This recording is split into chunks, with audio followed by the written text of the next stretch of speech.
Oh, what's going on, YouTubers, gamers, and hobbyists? Welcome to another Warhammer community update. Although it's not really a Warhammer community update, it's just a talk through on the latest. So here we are at the website, and we're looking at Necromunda, which is here. A closer look at Necromunda. Now, I want to do this in particular because I know nothing about Necromunda. Not really. I am one of the, unfortunates who never got to be into it beforehand when it came out. No, I know the basics idea of it. Like it says there, get ready for a new generation of war, and the Underhive Necromunda is coming back. We already know that the classic game of Underhive Gang War was returning later this year, and now after the studio preview at the Nova Open, we know a lot more. And there they've got like a little advertisement there. Like I think that's from Warhammer TV, most likely. So looking at it, looks like another cracking game. Whether you're into Warhammer or not, you're not really into GW, but they do put out good board games, do good box games. I think they do anyway. Says the new core set for this game is absolutely packed with content to get you started. A full board representing the sewers and confines of the Underhive, a rulebook, character cards, templates, dice, and of course your gangs. Templates, that's interesting. So maybe not throw those templates away yet, guys. They might still be viable for this game. I know I've still got mine. Okay, there are 2 full gangs in the box. One gang of nimble warrior women from House Escher, and 1 set of gene-crafted brutes from House Goliath. Each of these miniatures is detailed, characterful, and true to the classic spirit of Necromunda, hairstyles and all. We're very pleased to say that both these gangs will be full multi-part kits with an enormous level of customization. So that's cool as well, because that can also be integrated into your, your normal Warhammer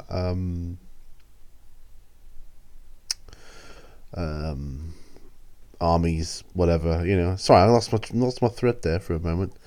But yeah, looking at it, I mean, he's. I'd have to compare. He looks like a bit of a beast there. So, you could turn him into some sort of Astra Militarum leader type guy. Excuse me, like a sort of Sergeant Harker type. That's what he reminds me of, anyway. One of the best things about Necromunda is building a gang and equipping your gangers with war gear, and each kit is absolutely packed with options. There are weapons for any situation, from classics like the stub gun to more esoteric choices like the repurposed industrial equipment of House Goliath or the chem weapons of the Eschers. Okay. As well as these, you'll be able to arm your gangers with grenades, gas masks, additional armour, and even modular hairstyles, whichever gang you build. Each member will be a character in their own right, perhaps a lumbering Goliath bruiser equipped with a rudimentary stub cannon, or a fast-moving Escher assassin wielding twin dueling las pistols. So the options for conversion here are amazing, I would say. Now, I'm not the greatest converter in the world, I openly admit that, but I think even I would be willing to have a go at that, and I'd chop and change with conventional GW sets as well. The set's gaming tiles and simple bulkhead scenery allow you to play games very quickly and easily, and make the game very portable. And I'm sorry for the racket you can hear there. Just give me a moment. That's outside noise I have no control over.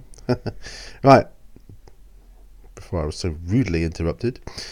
As well as the Underhive style of play covered by the boxed set, there will also be ways to play Necromunda with the multi-level skirmishes that defined the classic version of the game. Yeah, you see, that's how I first found out when I started looking into it. I thought, oh, it's a multi-level type game, like a sort of Cities of Death type thing. Now, these work great on tables using the Sector Mechanicus terrain sets released earlier this year, and then in brackets, great news for anyone who built a Shadow of War Armageddon board. So again, it's kind of cool that you've got two different ways to play, like a sort of 2D and 3D version, which is great, and it's good news for them as well, with their usual business sense of, oh yes, you can also play it this way, but you'll need to buy this and this and this to make that a reality, which is fine, perfectly acceptable for a business to do that, I would say. It says here, both ways to play are tense tactical games that recreate the no-holds-barred brutality of Underhive War. You're going to have a blast, and then pictures follow of the game. We'll be taking a closer look at Necromunda nearer to its release, including what you can expect from the rules, how you'll be able to build your gang, and much more. In the meantime, let us know what you're most excited about on the Warhammer 40,000 Facebook page. So the battle for the Underhive starts this November, it says.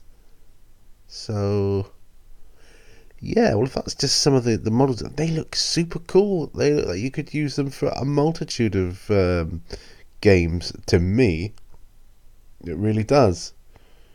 I mean, heck, you could even use that in things like Guild Ball and things. I think. But now they look cool. I think they look super cool. Each model is like a character in its own right, and that's what excites me. So that's what excites me, GW. And so there it is, Necromunda. I am excited about it, even though I know nothing about it. The whole thing about the Underhive, and if you do watch the little trailer there, it tells you about how the like the more upper class people of the hive can breathe the air on top and look at the stars, whereas the kind of the scummers from the game, they've never even seen the stars, so that they're just warring underneath the lower levels. So yeah, really cool idea, and I'm anxious to get another look at it. But that's a closer look at Necromunda, or what we can look at it, and look forward to November, really, or further updates which will come beforehand. Anyway, guys, thanks for watching as always. Remember, all brushes lead to war, and I will see you on the next video, and bye for now.